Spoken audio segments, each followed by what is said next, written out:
माझ्या युवा मित्रांनो, MKCL, Shri Vivek Sawant, Anil Shidore, doctor Anil Avachat, doctor Anand Nadkarni आणि निर्माण मधले युवा, या सगळ्यांच्या प्रेमामुळे आणि पुढाकारामुळे आजचा हा कार्यक्रम होतोय. त्याला तुम्ही सर्व मंडळी उपस्थित राहून तुमचं प्रेम प्रकट केलं आहे. प्रथम तर मला सर्वांच्या प्रती माझी कृतज्ञता व्यक्त करू द्या. मी 60 वर्षाचा पूर्ण होणं किंवा राणीने 60मध्ये प्रवेश करणं हा महाराष्ट्राच्या इतिहासात एक अतिशय महत्त्वाचा क्षण आहे असा भ्रम मला नाही.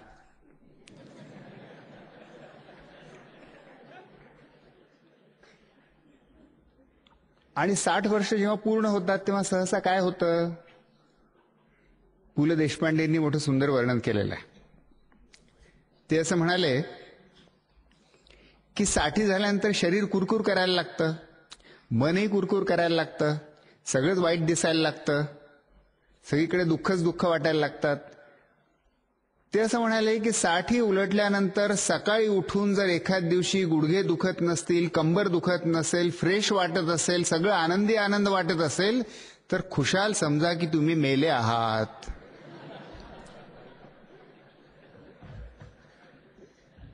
तर 60 पूर्ण करताना अशी 60 मला नको आहे. आणि म्हणून आजचा जो विषय आहे, आजचा जो कार्यक्रम आहे तो 60च्या वेळेला माझं स्वप्नरंजन किंवा माझं स्मरणरंजन हे काही न ठेवता आजच्या कार्यक्रमाचं प्रयोजनच मुळी असं आयोजकांनी अतिशय योग्यपणे ठेवलं की या 60चा विशीसोबत संवाद आहे. मी जो आज इथे उभा आहे आणि तुमच्याशी बोलतोय हा खरं म्हणजे माझ्या समवयस्क, माझ्याच पिढीतल्या 20-25 जणांच्या एका समूहातर्फे बोलतोय असं समजा. आजचा प्रसंग हा 60च्या पिढीने 20च्या पिढीला प्रेमाने कडकडून मिठी मारून संवाद करण्याचा प्रसंग आहे. माझ्या युवा मित्रांनो, 1990च्या आसपास तुमचा जन्म झाला. त्यामुळे तुम्ही आजकाल 20च्या पुढे मागे बहुतेक जण असणार. त्याचवेळी जगामध्ये ग्लोबलायझेशन झालं, भारतामध्ये उदारीकरण झालं. त्यामुळे तुमच्या सोबतच हे नवं परिवर्तन वाढत गेलं. आज त्याचे खूप चांगले परिणामही आपल्याला दिसतात आहेत. पूर्वीच्या महाराष्ट्रात तरुणाला भाकरी आणि नोकरी या 2 गोष्टी मिळण्याची अतिशय चिंता होती. त्यामुळे एकदा BA, BCom किंवा असं काही झालं की त्याच्यानंतर कुठेतरी शिक्षक होणं किंवा बँकेत किंवा पोस्टामध्ये क्लार्क होणं आणि आयुष्यभर तिथे नोकरी करणं आणि शेवटी रिटायर झाल्यानंतर पुण्यामध्ये 2 खोल्याचं घर बांधणं, पेन्शन घेणं आणि पर्वतीला चकरा मारता मारता शेवटी मरून जाणं, महाराष्ट्राच्या मध्यम वर्गाचं हे स्वप्न होतं. आजची अवस्था अशी आहे की तुम्हा तरुणांना उद्याच्या भाकरीची सहसा काळजी करावी लागत नाही. आज तुम्हाला माधुकरी घेऊन शिक्षण करावं लागत नाही. नोकरी नाही मिळाली तर व्यवसाय करीन असा तुम्हाला आत्मविश्वास आहे. पूर्वी सायकल वापरायचे, आता तुम्ही मोटरसायकल वापरता आणि कारसाठी पैसे जमा करता. तुमच्या हातात मोबाईल आहे, तुमच्या खिशात आयपॉड आहे, तुमच्या कानात हेडफोन आहे आणि तुमच्या खांद्यावर लॅपटॉप आहे. जगभरात कुठेही जाण्याचा आणि यशस्वी होण्याचा तुम्हाला आत्मविश्वास आहे. आणि हा आत्मविश्वास निव्वळ तुम्हालाच नाही आहे,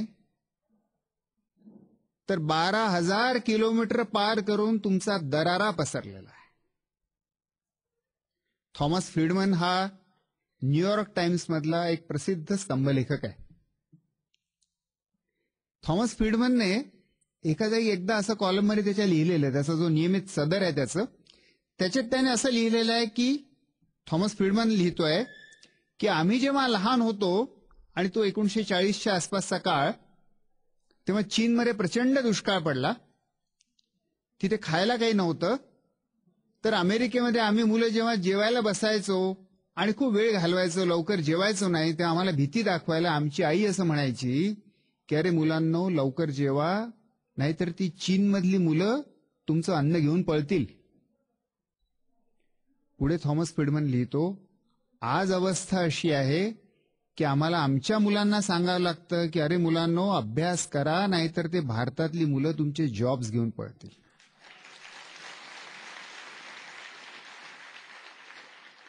एका सुपर पॉवरने देखील तुम्हाला घाबरावं एवढी सुपर पॉवर तुम्ही आहात. एवढा मोठा बदल गेल्या 20 वर्षात घडलेला आहे. आणि ही जी सगळी सुपर पॉवर आहे, महाराष्ट्रातली, भारतातली युवा सुपर पॉवर, ही कशी जगते आहे?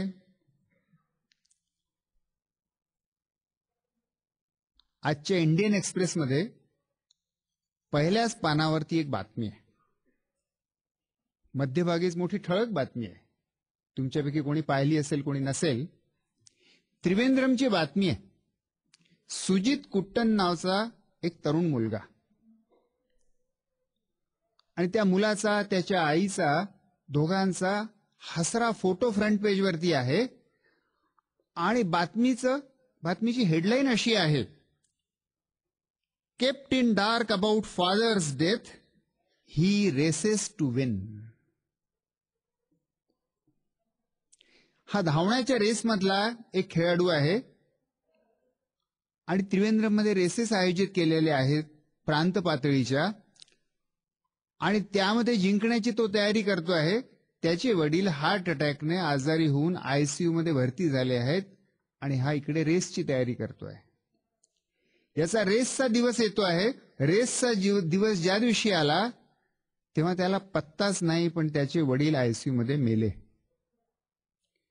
त्याला कोणीही सांगितलं नाही, त्याला मुद्दाम सांगण्यात नाही आलं, आणि तो रेसमध्ये धावला आणि रेस त्याने जिंकली.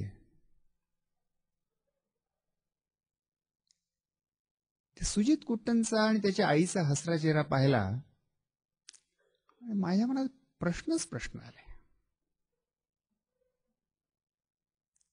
या सुजित कुट्टनचे वडील स्वतः ऍथलेट होते, त्याची आईही ऍथलेट होती. दोघंही कायम रेसमध्ये धावणारे. हे सुजित कुट्टनचे वडील जेव्हा आयसीयू मध्ये भरती असेल, त्यांना वाटलं नसेल का की माझ्या मुलाने माझ्या जवळ थांबावं? आणि ते जेव्हा मरत असतील त्या क्षणी त्यांना वाटलं नसेल का की माझा मुलगा माझ्या जवळ असावा? आणि त्या सुजित कुट्टनला वडील आयसीयू मध्ये असताना वडिलांच्या जवळ न थांबता रेसची धावण्याची तयारी करताना कसं वाटलं असेल? त्याने कुठे असायला हवं होतं? आणि ती रेस तो कशासाठी धावत होता? आणि ती रेस जिंकून आणि ते मेडल जिंकून त्याने काय मिळवलं?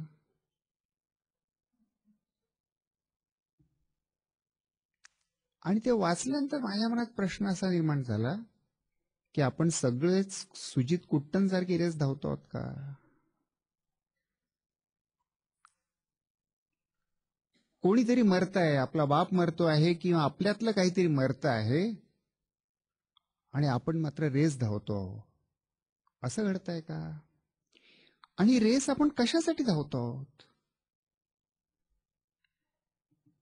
आज आपलं सगळ्यांचं जीवन कसं आहे बघा. मूल जन्माला येतं, जन्माला आल्यापासून ते 2-3 वर्षाचं नाही झालं की त्याला चांगल्या केजी मध्ये टाकावं म्हणून पालकांची धावपळ सुरू होते.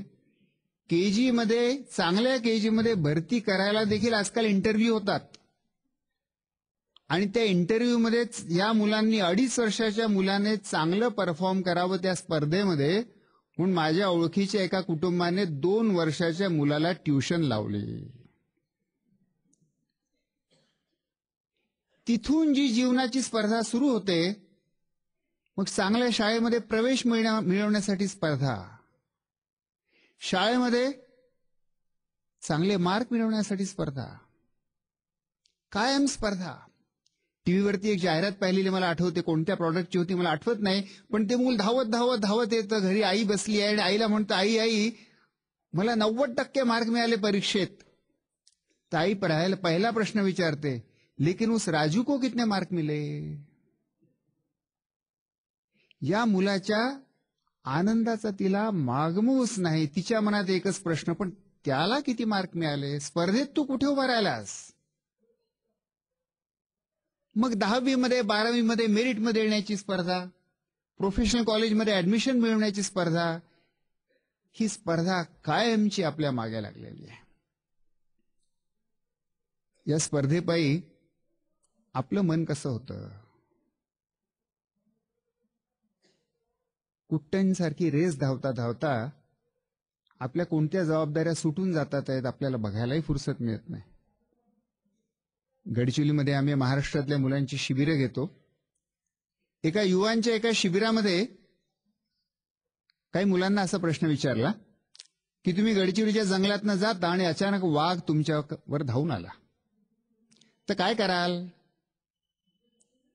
काही आदिवासी मुलं होती गडचिरोलीची, ती असं म्हणाली की वाघ धावत आला तर आम्ही काय करू, दोघं मिळून वाघासोबत लढू. मेलो तर दोघंही मरू, नाही तर दोघंही जगू. मुंबईची 2 मुलं होती, त्यांना जेव्हा विचारलं की तुम्ही काय कराल रे, त्यातला एक असं म्हणाला की मी चांगला रेसमध्ये पळू शकतो, मी जोरात पळीन म्हणे. अरे पण तू जोरात पळाला तरी काय वाघापेक्षा जास्त जोराने वेगाने पळशील का, पळून काय फायदा. तो म्हणाला वाघापेक्षा जास्त वेगाने पळायची गरजच नाही, मी याच्यापेक्षा जास्त वेगाने पळालो की मी सुटलो.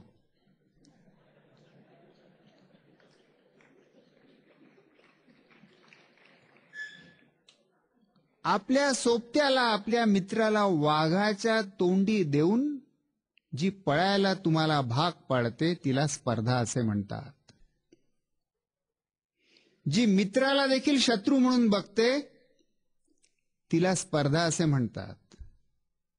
जी दुसऱ्या कोणाला काहीही मिळायला नको, मला सगळ्यात जास्त मिळायला पाहिजे असे जी म्हणते तिला स्पर्धा असं म्हणतात. आपलं जीवन जन्मापासून पुढपर्यंत सगळं स्पर्धामय झालेलं आहे. नंतर पुढे चांगली नोकरी मिळाली पाहिजे, चांगला पगार मिळाला पाहिजे, प्रमोशन मिळालं पाहिजे, यश मिळालं पाहिजे, समाजामध्ये स्थान मिळालं पाहिजे. चांगला पगार मिळाला की 1-2 मजली घर असायला पाहिजे, 2 रूमचं नाही तर 3 रूमचं, 3 रूमचं नाही तर 4 रूमचं. आणि हे सगळं यश मिळालं की एक बायको देखील हवी, स्त्री असेल तर तिला नवरा देखील हवा. एक चांगली बायको किंवा नवरा देखील कमवावा लागतो, ते देखील अजून एक पोझिशन. आपल्याला अधिकाधिक पोझिशन हवे असतात. हे करता आले किंवा एखादी फॉरेन ट्रिप करावीशी वाटते, कुठेतरी विदेशात हॉलिडेसाठी जावंसं वाटतं. सगळं जीवन म्हणजे एकतर स्पर्धा तरी आहे किंवा उपभोग तरी आहे.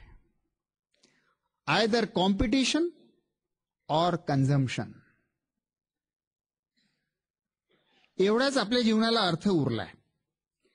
हेच जर सगळं जीवन असेल तर आपल्या जीवनाला काय अर्थ आहे.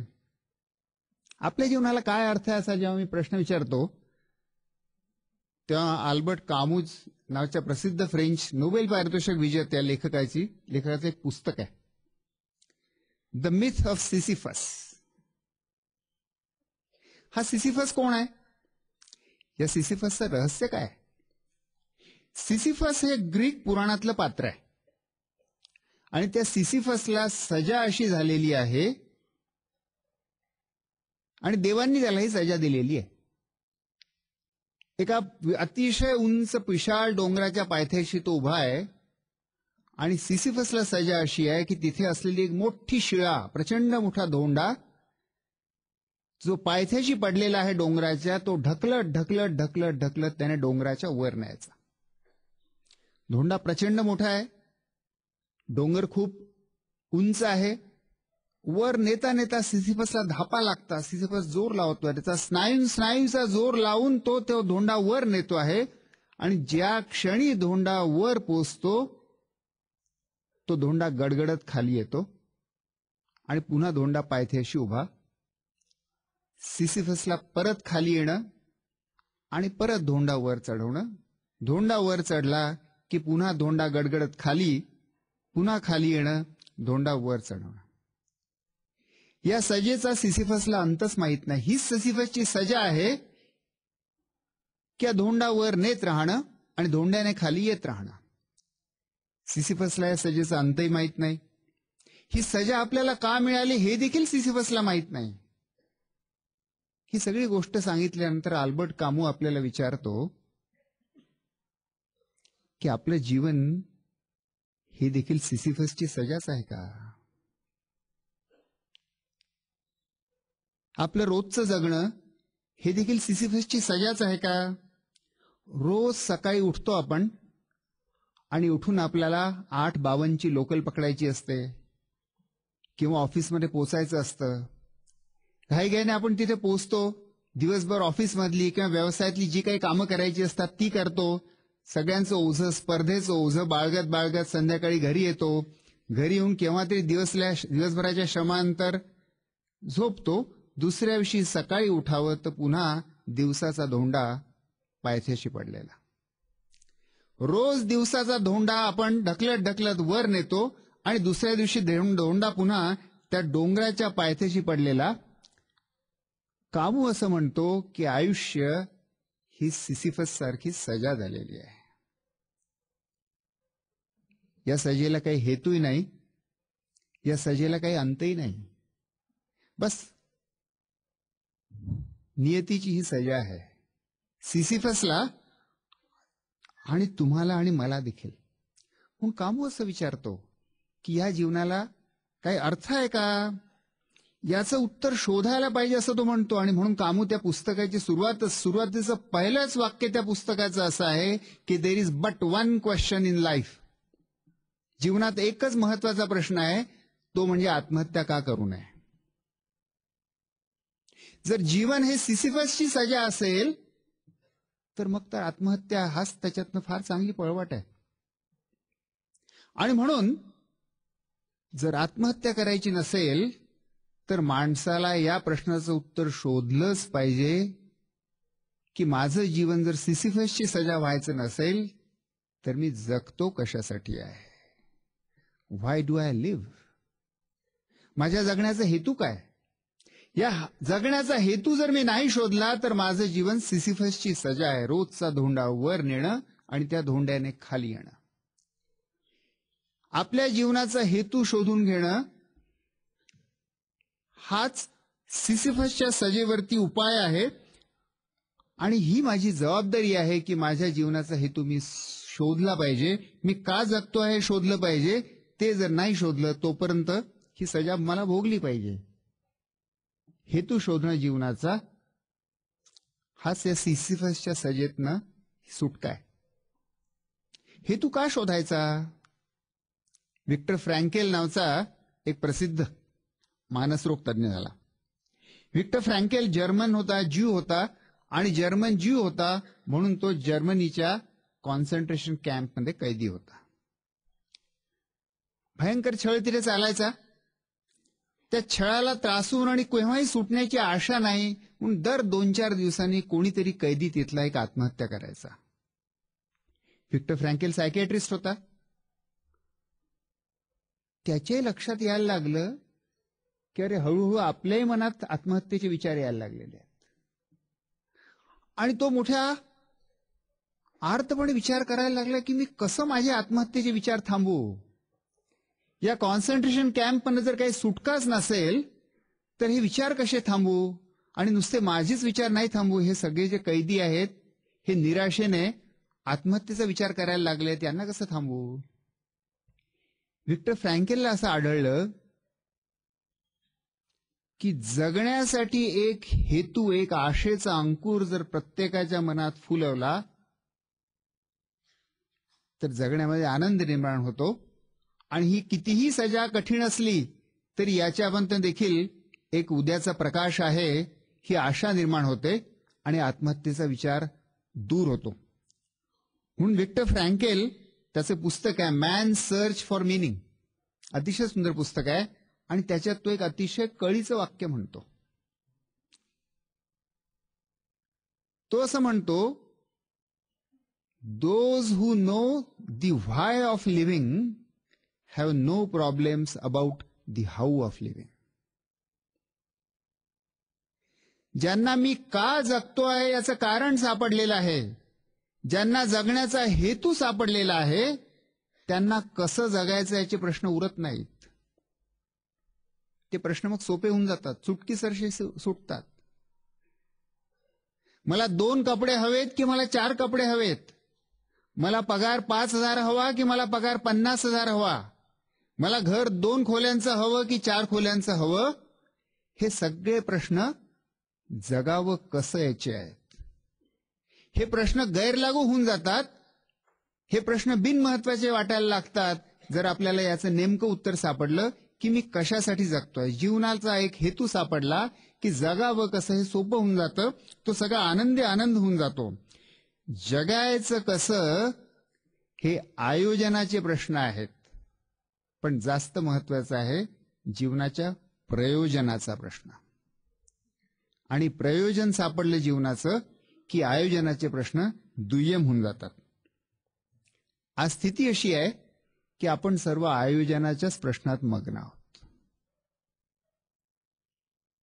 आणि त्यामुळे आपण जगतो कशासाठी आहोत,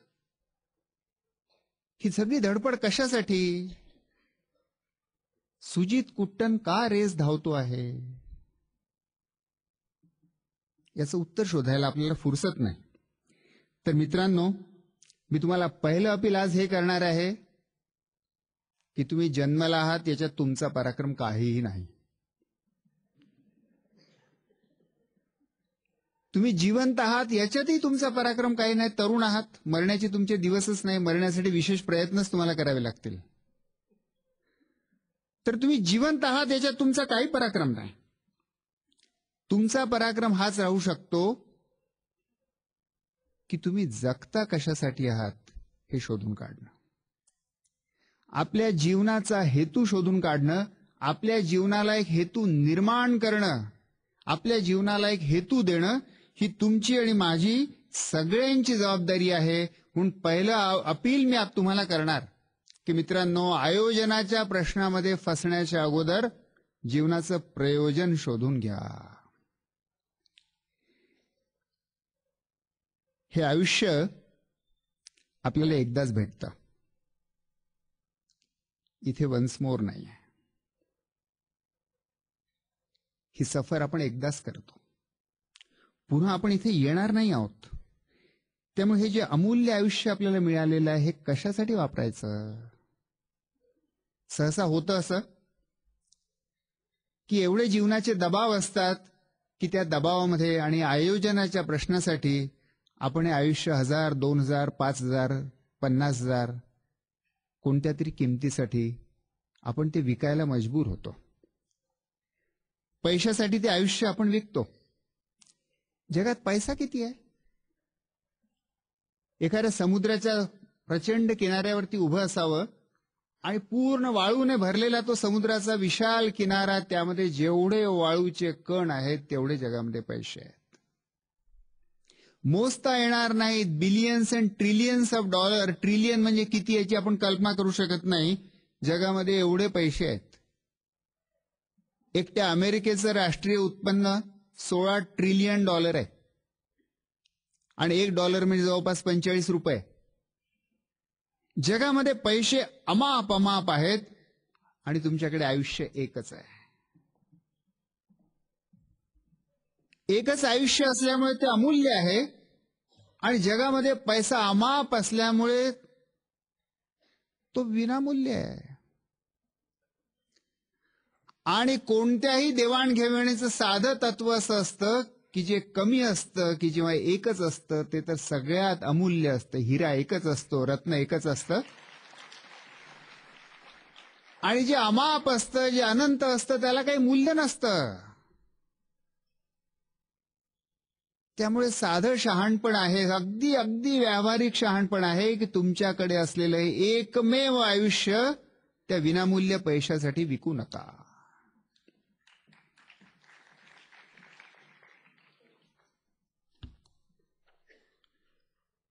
आयुष्याच्या शेवटी तुमचं दिवाळे लागू नये म्हणून सांगतोय मित्रांनो की एक संकल्प करा. जगण्याच्या काही गरजा जरूर असणार आहेत, त्या जरूर पूर्ण कराव्या लागतील, पण हे मिळालेलं एकमेव आयुष्य मी पैशासाठी विकणार नाही, एवढा मूर्खपणाचा सौदा मी अजिबात करणार नाही, हा एक संकल्प करा. आयुष्याला पैशाहून अजून काहीतरी मौल्यवान असा हेतू पाहिजे, जगण्याला पर्पज पाहिजे. आपल्या मरण्यापूर्वी तो हेतू शोधून घेणं हे आपलं स्वातंत्र्य आहे, ही आपली जबाबदारी आहे. आणि म्हणून केवळ अर्थप्राप्तीसाठी जगू नका, अर्थपूर्ण जगा. आणि जगण्याचा अर्थ कशात आहे, तो कुठे सापडेल? आपल्या अवतीभोवती बघा की. हे जग आपल्या अवतीभोवतीचं कसं आहे? या जगामध्ये सगळ्यांनाच भूक लागते, पण ज्याला भूक लागते त्याला अन्न इथे मिळतं का? की ज्याला भूक लागत नाही आणि भूक लागण्यासाठी ज्याला जिममध्ये जावं लागतं आणि तासभर विजेच्या पट्ट्यावर चालावं लागतं आणि वीज जाळावी लागते आणि मग त्याला भूक लागते आणि म्हणून त्याला भूक नसताना तो खातो, त्याला मात्र अन्न उपलब्ध आहे. पण ज्याला भूक आहे त्याच्याकडे मात्र अन्न नाही आहे. हे जग न्याय्य आहे? आणि तुम्ही आणि मी या जगातली सगळी ऊर्जा आजच्या नाही पुढच्या पिढीचे देखील सगळे रिसोर्सेस वापरून घेतो. खोल खोल खोल जाऊन कोळसा आणि पेट्रोल खणतो आहो, त्याला संपवून टाकतो आहो. त्यामुळे पुढच्या पिढीसाठी काही राहणार नाहीच आहे. पण जग गरम गरम होत चाललंय, ग्लोबल वॉर्मिंग होत चाललेलं आहे. आणि ते ग्लोबल वॉर्मिंग झालं तर होणार असं आहे की आत्ताचा जो महाराष्ट्रातला काळ सुरू आहे तो मोठा विलक्षण काळ आहे. अतिशय गतिमान समयाचा हा काळ आहे, तांत्रिक विस्मयाचा काळ आहे. आपण कल्पना करू शकत नाही इतक्या नव्या नव्या टेक्नॉलॉजी निघतात आहेत आणि रोज पुण्यात नव्या नव्या येतात आहेत. हाच काळ जगामधल्या ग्लोबलायझेशनचा आहे, भौगोलिक विलयाचा आहे. सीमा देशादेशामधल्या तुटत चालल्या. बर्लिन वॉल तुटली, पुण्याची माणसं पेनिसल्वानियामध्ये गेली आणि पंजाब आणि बिहारची माणसं पुण्यामध्ये आली. जगातल्या सगळ्या भिंती तुटत आहेत. हा काळ गतिमान समयाचा, तांत्रिक विस्मयाचा, भौगोलिक विलयाचा, आर्थिक उदयाचा आहे. 8% गतीने भारताची अर्थशास्त्र भारताचा गतीने आर्थिक विकास होतो आहे. $1 ट्रिलियन भारताची इकॉनॉमी पोहोचली असं म्हणतात. आर्थिक उदयाचा आहे आणि सोबतच राजनैतिक क्षयाचा आहे. त्यामुळे राजकीय आणि नैतिक दोन्ही तऱ्हेचं इथे क्षय होतोय.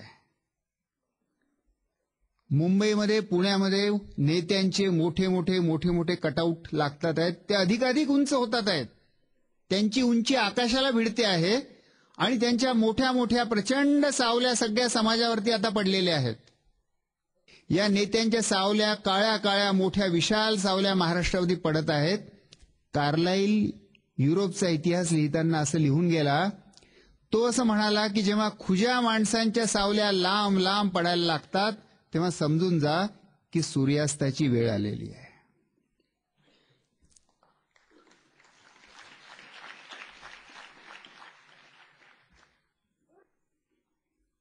मुकाट्याने स्वीकारणार आहात का? खलील जिब्रान असं म्हणाला की संपूर्ण झाडाच्या मूक संमतीशिवाय झाडाचं एक पान देखील गळून पडू शकत नाही. एक पान जेव्हा गळून पडतं, अख्खं झाड मूकपणे शांतपणे बघत असतं आणि त्याला संमती देत असते, म्हणून ते पान गळून पडतं. समाजामध्ये जे जे काही घडतंय, तो अन्याय असो की दुःख असो, तो भ्रष्टाचार असो की बालमृत्यू असो, आपले सर्वांची त्याला मूक संमती असते, म्हणूनच तो अन्याय घडतो.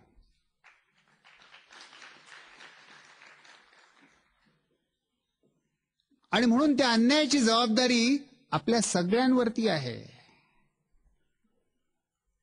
जॉन पॉल सार्त्र म्हणाला की I am responsible even for the wars of my time.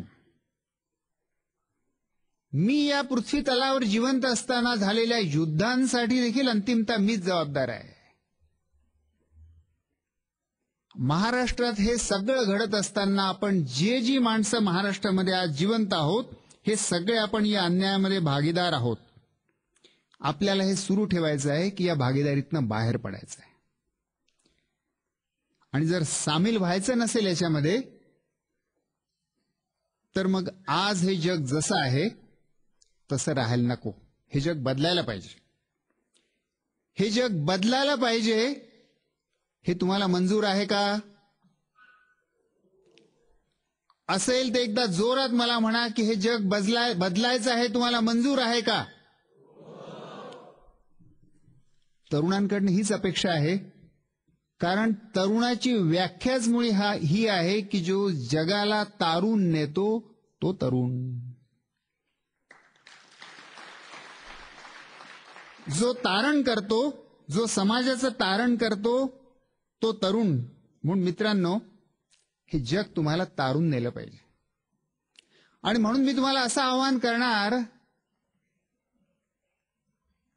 की जीवनाचा हा रोमांस करा. हे जग बदलण्याचा, इथले आव्हान घेण्याचा प्रचंड रोमांस आहे. अरे ते टीव्हीच्या स्क्रीनवरचा तो काचेचा रोमांस काय करता? आणि तो मोबाईल फोनवरचा कचकडी रोमांस काय करता? या जगातले, जीवनातले खरेखुऱ्या प्रश्नांशी जाऊन लढा आणि बघा की काय मजा आहे. हे जीवनाचे जे दान मिळालेलं आहे, हे दान वापरण्यासाठी जगातले प्रश्न सोडवण्याचा प्रचंड रोमांस जो आहे, प्रचंड आनंद जो आहे तो घेऊन बघा. असं म्हणा की हे जग जसं आहे हे मला स्वीकार्य नाही आणि मी स्वतःशी असा संकल्प करतो की जशा जगात जन्माला आलो तशा जगात मरणार नाही. मरण्यापूर्वी हे जग बदलून जाईल, काही नाही त्या जगाचा किमान एक कोणाला तरी बदलून जाईल. असं नियतीसोबत एक करार करा, एक ट्रिस्ट विथ डेस्टिनी.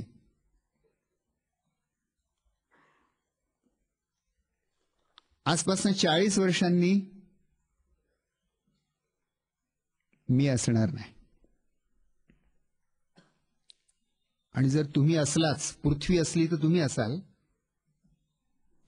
आजपासून 40 वर्षांनी तुम्ही युवा 60 वर्षाचे झाले असाल आणि तुम्ही इथे बसलेले असाल, तेव्हा तुमच्या समोर बसलेल्या 20 वर्षाच्या महाराष्ट्रातल्या युवांना तुम्ही काय उत्तर द्याल? त्यांच्यासाठी कसा महाराष्ट्र तुम्ही सोडून जाणार आहात? 40 वर्षांनंतर हे उत्तर तुम्हाला द्यावं लागणार आहे. त्या दिवशी, त्या निकालाच्या दिवशी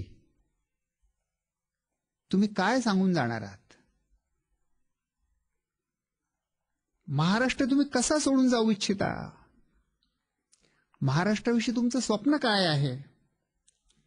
युवांचा महाराष्ट्र कसा असावा? यासाठी युवांचा जाहीरनामा काय आहे की माझा महाराष्ट्र असा असावा? तुमचा जाहीरनामा प्रगट झाला पाहिजे की आम्हाला कसा महाराष्ट्र हवा आहे. त्यासाठी तुम्हाला स्वतःला 4 प्रश्न आपल्याला विचारावे लागतील. तुमचा महाराष्ट्र कसा राहील? तो महाराष्ट्र अस्तित्वात येणार कसा? तो कोण अस्तित्वात आणणार? आणि तो केव्हा अस्तित्वात आणणार? असे प्रश्न विचारले, जग कोण बदलणार असं विचारलं की आपण शेजाऱ्याकडे पाहतो. एका राज्यामध्ये एकदा दुष्काळ पडला, 3 वर्ष पाऊस झाला नाही. अनेक शेतकऱ्यांनी आत्महत्या केली. राजाला रात्री स्वप्न पडलं. स्वप्नात त्याला देवी दिसली आणि देवीने असं सांगितलं की तुझ्या गावाच्या बाहेर, राजधानीच्या बाहेर एक शंकराचं देऊळ आहे. ते देऊळ जुनाट पडलेलं आहे. त्या देवळाचं जीर्णोद्धार कर आणि तिथे दूध टाकून ते पूर्ण गाभारा दुधाने, शंकराची पिंड दुधाने अगदी झाकून टाका. दुष्काळ संपेल, पाऊस होईल. राजाने जीर्णोद्धार केला आणि दवंडी दिली. राजधानीच्या सगळ्या लोकांना आज्ञा दिली राजाने की आज रात्री प्रत्येक जण एक एक लोटा दूध नेऊन त्या शंकराच्या मंदिरामध्ये पिंडीवरती टाकेल, म्हणजे उद्या पूर्ण गाभारा दुधाने भरून जाईल. दुसऱ्या दिवशी सकाळी सगळेजण, राजा आणि सगळेजण बघायला गेले मोठ्या उत्सुकतेने सकाळी की गाभारा दुधाने भरला की नाही. गाभारा भरला तर होता, पण पाण्याने भरलेला होता. गुंडोपंतांनी विचार केला रात्री की सगळेच जण दूध टाकणारच आहेत, मी एक लोटा पाणी टाकलं तर काय हरकत आहे. आणि बंडोपंतांनी विचार केला की गुंडोपंत दूध टाकणारच आहेत, मी पाणी टाकलं तर काय हरकत आहे.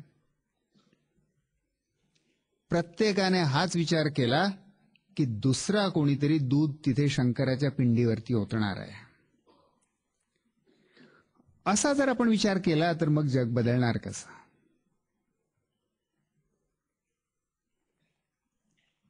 जग बदलण्याची सुरुवात कशी होणार आहे. 4 महिन्यापूर्वी एका बैठकीसाठी मी लंडनला गेलो होतो आणि त्या बैठकीत जी काही ती महत्वाची बैठक होती म्हणून राणीच्या बकिंगहॅम पॅलेसमध्ये आम्हाला घेऊन गेले, हाऊस ऑफ लॉर्ड्समध्ये, आणि तिथली जी लोकसभा आहे पार्लमेंटची तिथे आम्हाला घेऊन गेले. तिथून बाहेर पडल्यानंतर ह्या तिन्ही इमारतींच्या मधल्या चौकामध्ये मी असं पाहिलं की काही तरुण तिथे निषेध करत, प्रोटेस्ट करत उभे होते. म्हणून मी बघायला गेलो जवळून. एक गट होता जो पर्यावरण वाचवण्यासाठी, ग्लोबल वॉर्मिंग कमी करा यासाठी त्यांचा निषेध सुरू होता. दुसरा जो गट होता तो मजुरांना, गरिबांना काही सोयी सवलती द्या याच्यासाठी होता. आणि तिसरा जो गट होता तो इराक मधले सैनिक परत घ्या आणि युद्ध बंद करा यासाठी मागणी करणारा गट होता. एक पर्यावरणवाद्यांचा गट, एक गरिबांसाठी झगडणाऱ्या समाजवाद्यांचा गट आणि दुसरा शांतीवाद्यांचा गट. तिघांचे आपापले मागण्या होत्या, आपापले झेंडे होते, प्लेकार्ड होते, पण त्या तिन्ही गटांच्या मागे एक प्रचंड मोठा असा बॅनर लागलेला होता जो तिन्ही गटांच्या वर सोबत तिघांना कॉमन होता. आणि त्याच्यावर असं लिहिलं होतं त्या बॅनरवर, be the change yourself that you want to see in the world. हे वाक्य कोणाचं आहे आपल्याला माहित आहे. हे वाक्य महात्मा गांधींचं आहे. त्याच्या खाली महात्मा गांधी असं नावही लिहिलेलं नव्हतं. नाव लिहिण्याची गरजही उरली नव्हती. आणि आज देखील मेल्यानंतर 60-65 वर्षांनी तो म्हातारा आज देखील ब्रिटिश राजसत्तेच्या समोर दम ठाकून उभा आहे आणि या तिन्ही सत्तांना तो आव्हान देत उभा आहे. आणि त्या म्हाताऱ्याचं वाक्य आज जगभरातले सगळे जग बदलण्याची आकांक्षा करणारे जेवढे काही गट आहेत सगळ्यांसाठी प्रेरणा तो म्हातारा आहे जो म्हणून गेला, be the change yourself that you want to see in the world. जगात जो बदल व्हावा असं तुम्हाला वाटतं तो बदल तुम्हीच स्वतः पहिले व्हा. बदलाची सुरुवात स्वतःपासून करा. म्हणून जग बदलण्याची सुरुवात आपली स्वतःपासून होते. You are the hero, you are the hero of change. मला असं वाटतं की मी लहान आहे, मी नगण्य आहे. या तरुणांनी आपल्याला प्रश्न विचारले की जग बदलत नाही, अडथळे येतात, काय करावं. पर्यावरणाच्या क्षेत्रामध्ये एक मोठं सुंदर वाक्य आहे. ते वाक्य असं आहे की टिंबकटू मध्ये एका फुलपाखराने पंख जरी फडफडवले तरी त्यामुळे शेवटी पॅसिफिक महासागरामध्ये वादळ निर्माण होऊ शकतं. या जगातले सगळे इतक्या अनंत गोष्टी एकमेकाशी जुळलेल्या आहेत, इंटिग्रेटेड आहे की फुलपाखराने कुठे आपले छोटेसे पंख फडफडवले तरी त्याचा किती प्रचंड मोठा आणि व्यापक परिणाम होईल कोणी कल्पना करू शकत नाही. म्हणून बदलाची सुरुवात आपल्यापासून व्हायला पाहिजे. आणि तुम्ही आणि मी जी आपण छोटी छोटी माणसं आहोत, साधी साधी माणसं, आपल्याला वाटतं की आपण साधी माणसं आहोत. यावर्षीच्या टाइम मॅगझिनमध्ये पर्सन ऑफ द इयर म्हणून ज्याची निवड झाली, दोन्ही नावं अतिशय इंटरेस्टिंग आहेत. टाइमच्या संपादकांनी निवड केली मार्क झुकनबर्गची. 26 वर्षाचा हा तरुण, पण त्याने ते फेसबुक काय शोधून काढलं. आज असं म्हटलं जातं की जगातले 50 कोटी लोक त्या फेसबुकवरती भेटतात, त्या फेसबुकचे सदस्य आहेत. जणू काही एक नवा देशच त्याने निर्माण केला आहे, फेसबुक कंट्री. अमेरिकेच्या लोकसंख्या जवळपास दुप्पट आकाराचा एक देश त्याने त्या 26 वर्षाच्या पोराने निर्माण केला. अरे एक छोटासा माणूस काय करू शकतो. तो जो असांजे आहे, एक ऑस्ट्रेलियातलं पोरग हो, बंडखोर पोरग, त्याची ताकदच काय. पण ते विकिलिक्स त्याने निर्माण केलं आणि आज अमेरिकेला अगदी चळचळा कापायला लावतोय. तो सामान्य माणसाची किती ताकद असू शकते. तंत्रज्ञानाने आपल्या हातामध्ये आज इतकी विलक्षण सत्ता दिलेली आहे की तुम्ही आणि मी, माझ्यासारखी छोटी छोटी आणि आपण छोटी छोटी माणसं, आपले पंख आपण फडफडवले तर प्रत्येक वेळी नाही, पण केव्हा तरी कुठेतरी वादळ जरूर निर्माण होऊ शकतं. आणि म्हणून एकटा माणूस हा पॉवरफुल आहे. एकटा माणूस अजिबात निर्बल नाही. एकटा माणूस हा अतिशय पॉवरफुल आहे. आणि याची उदाहरणं आपण बघायला लागलो आहोत. याची उदाहरणं काय बघायला लागलो आपण. काही गमतीदार गोष्टी घडतात आहेत बरं का.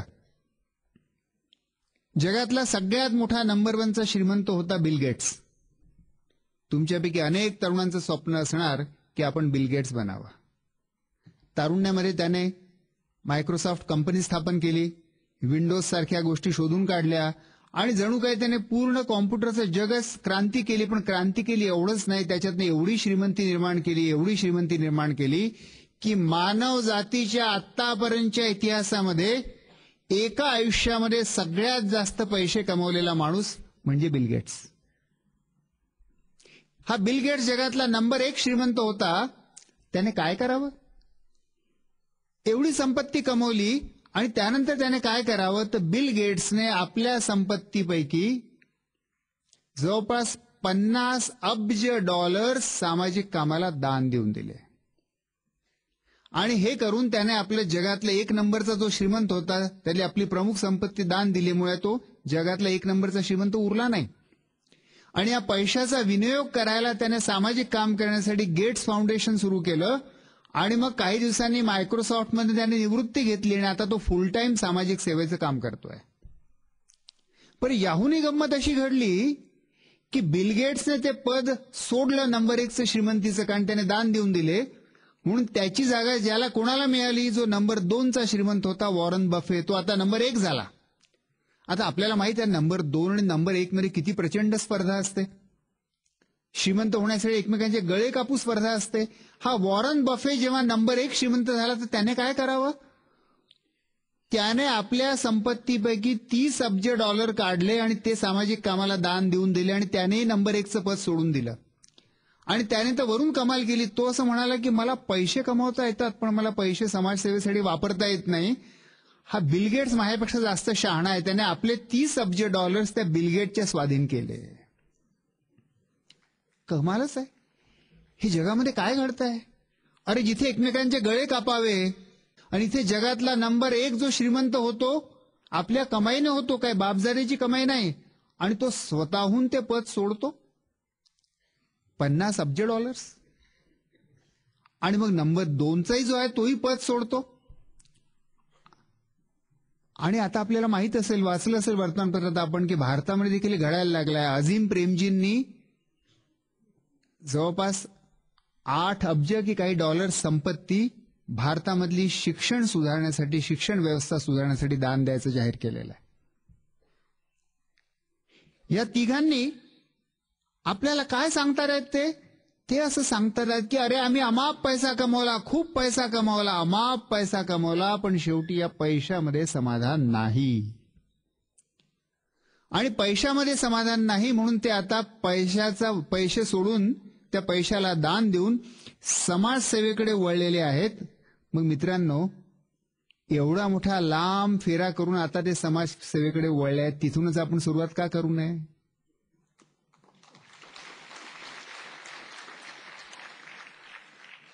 आणि आपण जर महाराष्ट्राकडे पाहिलं तर असं दिसतं की अरे, महाराष्ट्रात तर हे चमत्कार अगोदरच घडलेले आहेत. एक अण्णा हजारे तुमच्या जवळच आहेत. त्यांनी त्या गावाचा कायाकल्प करून टाकला, पलट करून टाकला. आणि एवढंच नाही तर महाराष्ट्रामध्ये भ्रष्टाचार निर्मूलन असो की दारू बंद करणं असो की माहितीचा अधिकार असो, एकटा अण्णा हजारे बिचारा क्रुसेड घेऊन निघतो. आणि त्याच्या अजून थोडंसं महाराष्ट्रामध्ये तुम्ही मानसिक सफर तर करा. पुण्यामध्येच अनिल अवचट आहेत, जे आणि त्यांच्या पत्नींनी मुक्तांगण सुरू केलं आणि ते त्यांचं लाईफ मिशन झालं आणि त्यांची मुलगी आता ते चालवते. सोलापूरमध्ये अंकोलीला आपल्यासमोर बसले अरुण देशपांडे आणि सुमंगल देशपांडे बसलेले आहेत. त्या अंकोलीच्या वाळवंटामध्ये जाऊन त्यांनी पाणी कसं गोळा करता येईल, साठवता येईल आणि सुजलाम सुफलाम क्रांती कशी करता येईल आणि कमीत कमी ऊर्जेमध्ये माणूस कसा जगू शकतो, याचे प्रयोग सुरू केले आहेत. इकडे कोकणामध्ये जाल तर दिलीप कुलकर्णी आहेत की ज्यांनी माणसाने आपल्या गरजा कमीत कमी करून कसं जगता येईल स्वतः प्रत्यक्ष तसं जगून त्याचे प्रयोग करतात आहेत, आपल्याला दाखवतात आहेत. तिकडे विदर्भात जाल तर अमरावती जिल्ह्यामध्ये आपल्याला अमरावती फक्त मेळघाटसाठी माहीत आहे, पण तिथे वरुड गावाजवळ एक वसंत फुटाणे करुणा फुटाणे नावचं जोडपं ऑर्गॅनिक शेती करून कसं जगता येऊ शकतं शेतकऱ्याला, याचे प्रयोग करतात आहेत. आणि मेळघाटमध्ये डॉक्टर आशिष सातव सारखा तरुण डॉक्टर जाऊन तिथे तो आदिवासींमध्ये सेवेचं काम करतोय. गडचिरोलीमध्ये प्रकाश आमटे आणि मंदा आमटेंचं आपल्या सगळ्यांना माहीत आहे. आणि शोधराममध्ये महाराष्ट्रातले अनेक तरुण आणि विदर्भातले अनेक तरुण कार्यकर्ते घेऊन आदिवासींचे एका पाठोपाठ प्रश्नाच्या मागे प्रश्न घेतात आहेत. कोणी दारूचा प्रश्न घेतोय, कोणी तंबाखूचा घेतोय, कोणी बालमृत्यूचा घेतोय, कोणी माता मृत्यूचा घेतोय. हे सगळे तरुण, ही एकटी एकटी माणसं, अरे सगळ्या महाराष्ट्राची शोधयात्रा करावी आणि या तीर्थक्षेत्रांना भेट द्यावी. आपण भाग्यवान आहोत की महाराष्ट्रामध्ये अशी अनेक उदाहरणं आपल्या डोळ्यासमोर उपस्थित आहेत. आणि ही जी संघटना तरुणांची निर्माण झाली, शेकडो तरुण या निर्माणच्या निमित्ताने एकत्र येतात आहेत. आणि त्यातले अनेक जण कोणते ना कोणते सामाजिक उपक्रम करतात आहेत. ते तरुण आहेत, ते विद्यार्थी आहेत, ते कोणी शिकत आहेत किंवा कोणी शिकून बाहेर पडले आहेत. कोणी रोजगार हमी योजनेमध्ये सुधारणा कशी करता येईल आणि मजुरांना मजुरी कशी मिळेल याचा प्रयत्न करतात, प्रयोग करतात आहेत. कोणी सॉइल कन्झर्वेशनसाठी काय करता येईल याचे प्रयोग करतात आहेत. कोणी पर्यावरण कसं वाचवता येईल आणि इको व्हिलेज कसं निर्माण करता येईल याचे प्रयोग करतात आहेत. तर कोणी हात कसे स्वच्छ धुवावे शाळेतल्या मुलांनी म्हणून निर्मल नावाचे प्रयोग करतात आहेत. कोणी आयटीचा वापर करून गडचिरोलीच्या आदिवासींपर्यंत माहिती आणि आरोग्य सेवा कशी पोहोचवता येतील याचे प्रयोग करतात आहेत. म्हणून मित्रांनो, हे जग कसं बदलेल?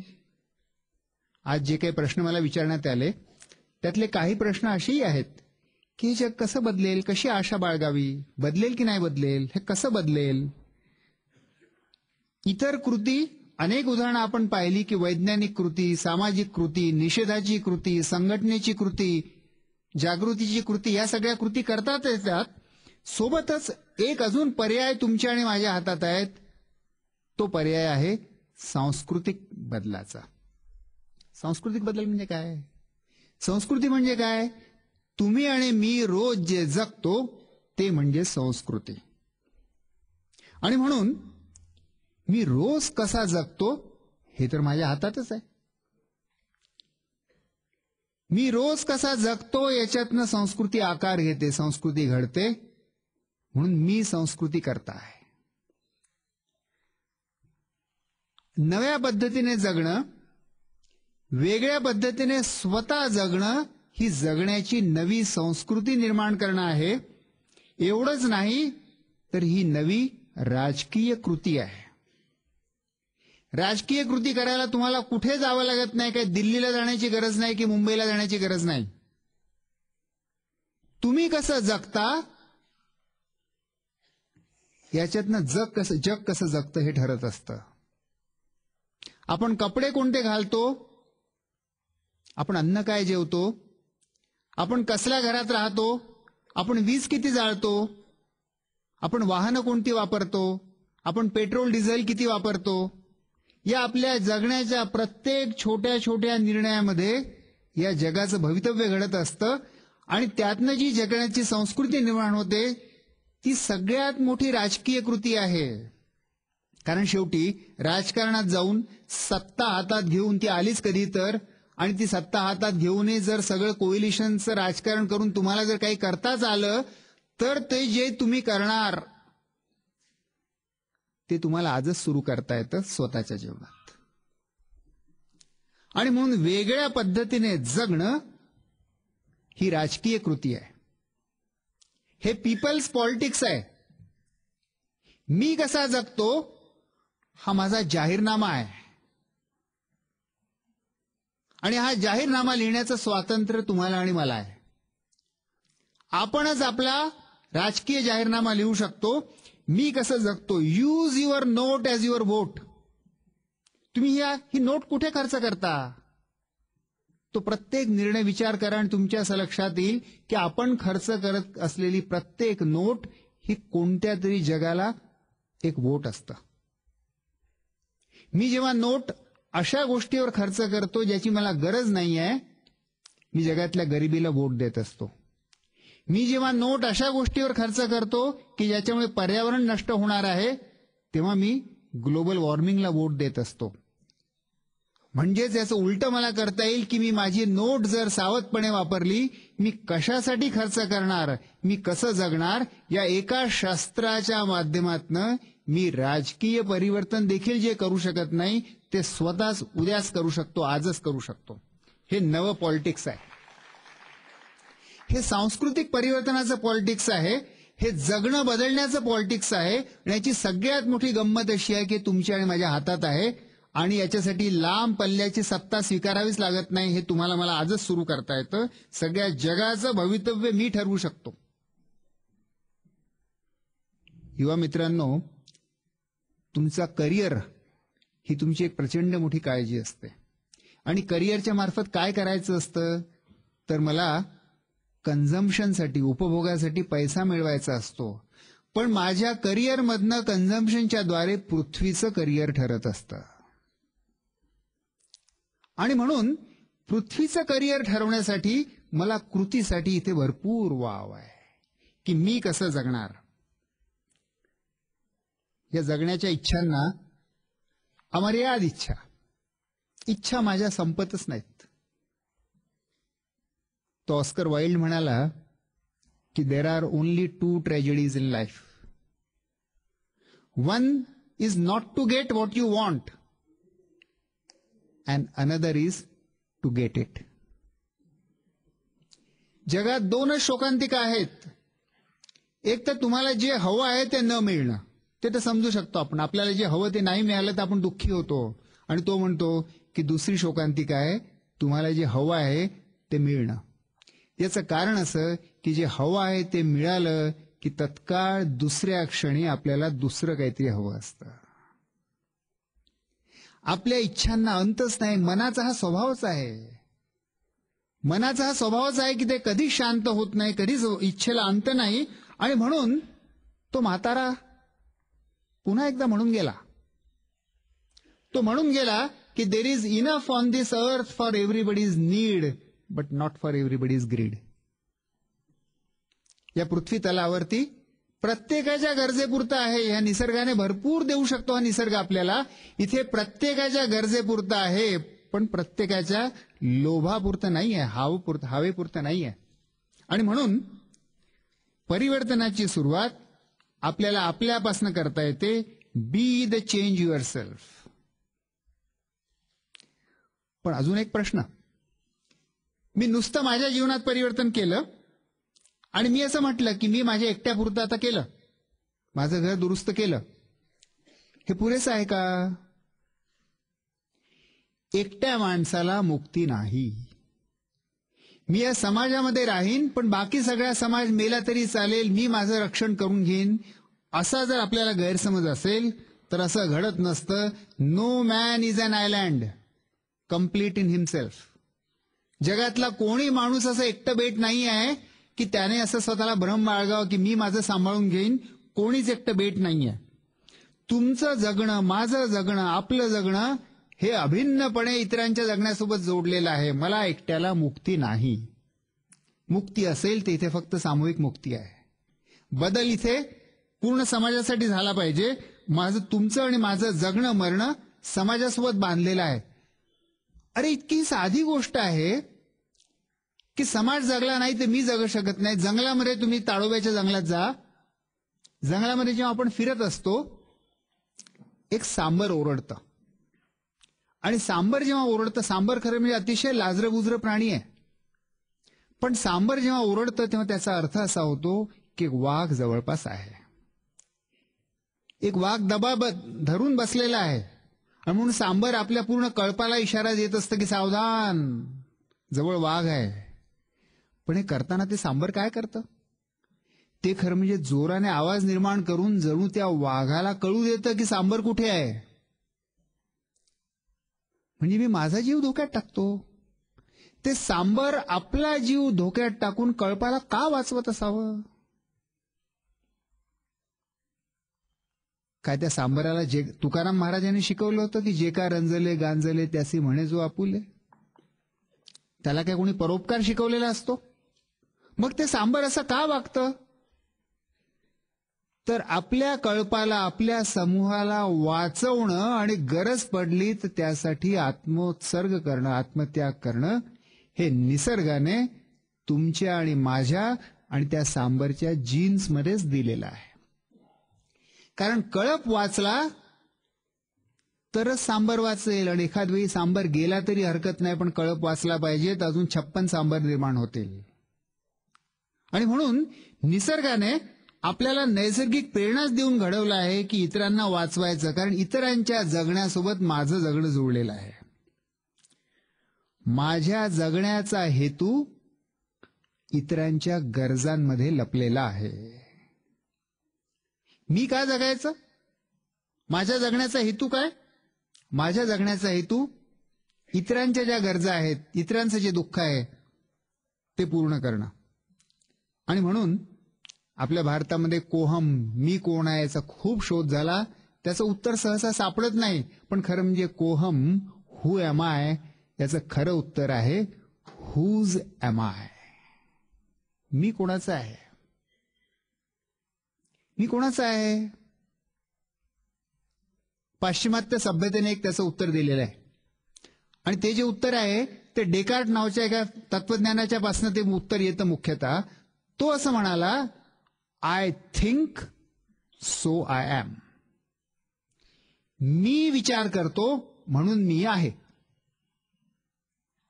पण ह्या तत्वज्ञानाने आपण गेलो की मी एकटा पडतो, मी वेगळा पडतो आणि तो नुसता विचारच करत राहतो आणि तो म्हणतो मी माझा विचार करणार. प्रत्येक व्यक्ती वेगवेगळा होतो.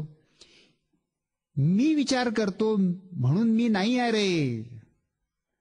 पौर्वात्य सभ्यने त्याचं उत्तर वेगळंच दिलेलं आहे. आमच्या आदिवासींनी तर नक्कीच दिलेलंच आहे. ही संस्कृती काय म्हणते? You are there for I am. तू आहेस म्हणून मी आहे. नाही तर मी असण्याला काही अर्थच नाही. मी कसा काय वेगळा आहे? तू आहेस, तुझं अस्तित्व आहे म्हणून मी एक वेगळा आहे. You are there for I am. आणि म्हणून माझ्या जगण्याचा हेतू तुझ्या जगण्याचे प्रश्न सोडवण्यामध्ये आहे. तुझ्या जगण्याचे प्रश्न सोडवण्यामध्ये माझा जगावं कशासाठी हा प्रश्न सुटतो. म्हणून मित्रांनो, मी असं म्हणणार की असा एक प्रश्न शोधून घ्या. जो कोणाचा तरी जगण्याचा प्रश्न असेल तो प्रश्न शोधून घ्या. तो प्रश्न तुमची कुठेतरी वाट बघत असणार. कुठेतरी आज देखील तो प्रश्न तुमची वाट बघत उभा आहे. एखाद्या बाबा आमटेला वरोऱ्याच्या रस्त्यावर फिरताना कुष्ठरोग्याच्या रूपात तो प्रश्न भेटला. मला असाच एक दिवस तो प्रश्न गडचिरोलीमध्ये दारावरती टक टक टक करून 2 बाया आतमध्ये शिरल्या आणि त्यांच्या हातात जे छोटंसं आजारी न्यूमोनियाने आजारी मूल होतं, त्या मुलाच्या रूपात, त्या मरणाऱ्या मुलाच्या रूपात मला माझा प्रश्न सापडला. तुमचा कुष्ठरोगी, तुमचा बालमृत्यू कुठे लपलेला आहे? कुठेतरी तो तुमची वाट बघतोय आणि तो तुम्हाला जर सापडला तर तो तुमचा उद्धार करताय. त्याला जर तुम्ही शोधाल तर उद्धार होऊन जाईल रे. तोच तुमचा विठ्ठल आहे. शोधा त्याला, त्याचे पाय धरा. खरंच तो तुमचा उद्धार करून टाकेल. तुमचा उद्धार स्वतःच्या ज्या काही स्वार्थाच्या मर्यादा आहे आणि त्याच्यामध्येच अडकून आपली दुःख आहेत, त्या मीपणातनं तो तुमचा उद्धार करून टाकेल. म्हणून मी असं तुम्हाला म्हणणार की अरे जा रे, तो विठ्ठल तुमची वाट बघतोय. कुठेतरी तो तुमची वाट बघतोय. शोधा त्याला, धरा त्याचे पाय आणि तो तुमचा प्रश्न सोडवेल. असे प्रश्न जागोजाग तुमची वाट बघत बसलेले आहेत. प्रश्न असा आहे की मला ते साहस आहे का? गडचिरोलीमध्ये मलेरिया आहे. मी आज इथे आलो, तिथे रोज मलेरियाने, सेरिब्रल मलेरियाने, अतिशय घातक अशा मलेरियाने बेशुद्ध झालेले, ज्यांना फिटा येतात आहेत, अशी मुलं आमच्या दवाखान्यामध्ये येतात आहेत. मलेरियाचं थैमान गडचिरोलीमध्ये मांडलेलं आहे. आणि नुसतं गडचिरोलीत नाही, गडचिरोलीपासून ओरिसापर्यंत हे मलेरियाचं थैमान मांडलेलं आहे. आणि मला असं कळलं की मुंबईमध्ये देखील मलेरियाने मृत्यू झाले आहेत. या मलेरियाचा प्रश्न भारतात होता. इंग्लंडमध्ये मलेरिया नव्हता, पण तो रोनाल्ड रॉस, इंग्लंडमधला डॉक्टर, तो मलेरियाचा शोध घेत घेत घेत भारतात आला आणि भारतामधल्या मलेरियाच्या प्रश्नावरती त्याने एक अतिशय महत्वाचा ब्रेक थ्रू केला. मलेरिया का पसरतो त्याने शोधून काढला. 100 वर्षापूर्वी त्याने गुपित शोधून काढलं. पण आजही गडचिरोलीमध्ये मलेरिया कायम आहे. कारण या 100 वर्षामध्ये रोनाल्ड रॉसच्या नंतर दुसरा कोणी रोनाल्ड रॉस भारतामध्ये निर्माणच झाला नाही, ज्याने जाऊन या मलेरियावरती पुढचं संशोधन करावं आणि या मलेरियाचा प्रश्न सोडावा. असा रोनाल्ड रॉस भारतात का नाही झाला 100 वर्षांमध्ये? याचं एक कारण असं की 10वी मध्ये, 12वी मध्ये, BA मध्ये, MBA मध्ये, MBBS मध्ये आपण नुसतं घोकतो आणि परीक्षेमध्ये ओकतो. कोणता प्रश्न सोडवायला आपण आपलं आयुष्य झोकत नाही. आणि म्हणून शोध लागणारे निघतच नाही तिथे. इथे फक्त बैलाची गाणी फिरवणारे, तिथल्या तिथे फिरणारे. रोनाल्ड रॉस काय असं नाही म्हणाला की त्या भारतामध्ये मलेरिया आहे, तिथे वाघ आहेत, तिथे मच्छर आहेत. 8,000 मैलांचा प्रवास करून तो भारतात आला आणि त्याने इथल्या प्रश्नावरती संशोधन केलं आणि सोडवलं. असं शोध लावायला, अशी समस्या सोडवायला हे एक रोनाल्ड रॉसचं साहस लागतं. आपण सर्व काय करतो? अकबर बिरबलची गोष्ट आहे, प्रसिद्ध गोष्ट आहे. राणी आणि मी जेव्हा अमेरिकेतनं परत आलो, कुठे काम करावं मनामध्ये द्वंद्व सुरू होतं. चांगल्या चांगल्या नॅशनल इन्स्टिट्यूट्स बोलवत होत्या, राजधानीमध्ये खूप चांगल्या सोयी होत्या. कुठे जावं? एक छोटीशी गोष्ट अकबर बिरबलची तेव्हा वाचली, ती आज तुम्हाला सांगतो. अकबरने एकदा बिरबलला असंच म्हटलं की 10 मूर्ख शोधून आण राज्यातले. काहीतरी बिरबलला असा तो त्रास द्यायचाच. बिरबल गेला, खूप शोधून त्याला 9 सापडले. 10वा मूर्ख त्याला सापडेना. बिरबल शोधतोय दिल्लीच्या रस्त्यांवरती, अंधारामध्ये रात्री बिरबल शोधतोय, कारण उद्या राजासमोर 10वा मूर्ख पेश करायचा आहे आणि तो मूर्ख शिरोमणी सापडत नाहीये. बिरबलला एका जागी असं दिसतं की एक घर आहे, घराचा पासून खिडकीमधून थोडा प्रकाश बाहेर पडतोय रस्त्यावरती आणि तिथे एक माणूस वाकवून काहीतरी शोधतोय. बराच वेळ झाला तो माणूस शोधतोच आहे. बिरबल जवळ जातो आणि त्याला विचारतो, अरे तू काय शोधतोयस? तो म्हणतो, ती माझी अंगठी हरवली, सापडत नाही, शोधतोय. बिरबल म्हणतो, हो बरोबर आहे, तू शोधतोय, मी बघतोच आहे, खूप वेळ झाला तुला. कुठे हरवली? ती यमुनेच्या पलीकडे जंगलामध्ये हरवली. मग इथे कशाला शोधतोय? अहो तिथे अंधार आहे, इथे बऱ्यापैकी प्रकाश आहे म्हणून इथे मी शोधतोय. जिथे अंगठी हरवली तिथे अंधार असणारच आहे. पण जिथे अंधार आहे तिथे आपण जात नाही. जिथे प्रकाश आहे, जिथे सोयी आहे तिथे आपण जाऊ इच्छितो. पण मित्रांनो, जिथे प्रकाश आहे तिथे अंगठीच नाही. पण जिथे अंगठी नाही तिथे अंगठी शोधण्याचं नाटक आपण करतो. म्हणून आपल्याला जिथे अंगठी हरवली आहे तिथे जाण्याचं धाडस करावं लागेल. आणि प्रश्न कोणाचे सोडवायचे? माझ्यासारख्या एका गोंधळल्या माणसाने महात्मा गांधींना एकदा प्रश्न विचारला की बापू, जीवनामध्ये काय पुढे करावं काय कळत नाही, अशा वेळी कसं करावं, काय करावं?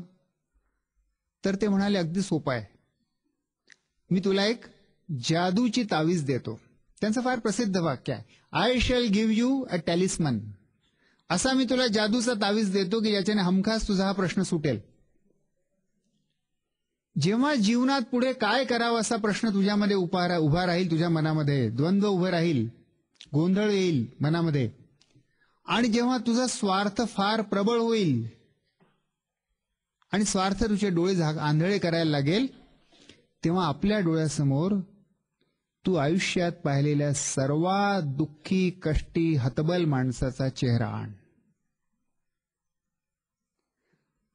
आणि त्या माणसाला आपल्या डोळ्यासमोर आणून मग आता स्वतःला प्रश्न विचार की मी जे पुढचं पाऊल उचलू जात आहे, जे मी पुढे करू जात आहे, त्यामुळे त्या माणसाचं दुःख कमी होणार आहे का?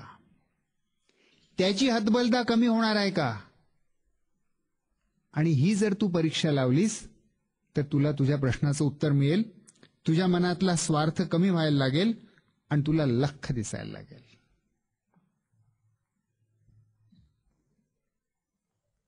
जीवनाचा हेतू शोधण्यासाठी काय करायचं ते आपण पाहिलं, कुठे करायचं हे पाहिलं, कोणासाठी करायचं हे पाहिलं.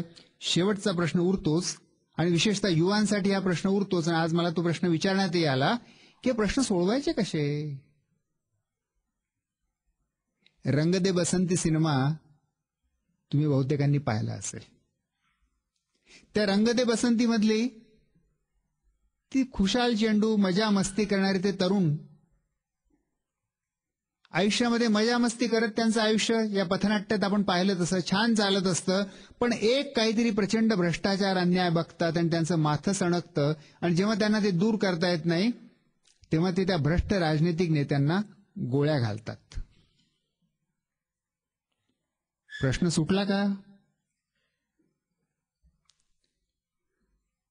मस्तीची गोळी घेतली, गोळी घालण्याचाही पर्याय कामाचा नाही. आणि गोळी घालायचीच असेल तर गरिबीला घाला, गोळी घालायचीच असेल तर बालमृत्यूला घाला, अज्ञानाला घाला, आणि गोळी घालायचीच असेल तर स्वतःमधल्या अतिरेकी लोभाला घाला, स्वतःमधल्या अतिरेकी उपभोगवादाला घाला.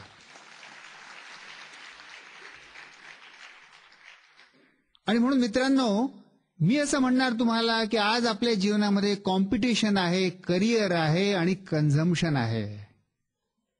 काही प्रमाणात असणार आहे, सगळं काही आपण तत्काळ नाकारू शकत नाही. पण याची जागा हळूहळू का होईना, पण याची जागा कनेक्टने घेतली पाहिजे. ज्यांचं दुःख आहे त्यांच्याशी कनेक्ट करा. Connect with community, connect with compassion. हा बदल कसा करायचा? या जगामध्ये यशासाठी लांब लांब लांब लांब स्पर्धेच्या जगामध्ये लाईनी लागलेल्या आहेत, लांब लांब क्यू लागलेले आहेत. आणि त्या क्यू मध्ये आपण सगळ्यात शेवटी उभे आहोत.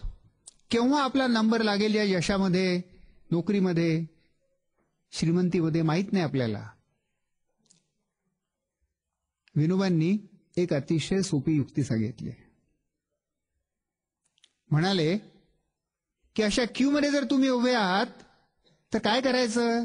क्यू मध्ये शेवटचा नंबर आहे, सोपा उपाय आहे, जगाकडे पाठ फिरवा, म्हणजे जग तुमच्या पाठीशी उभं राहील.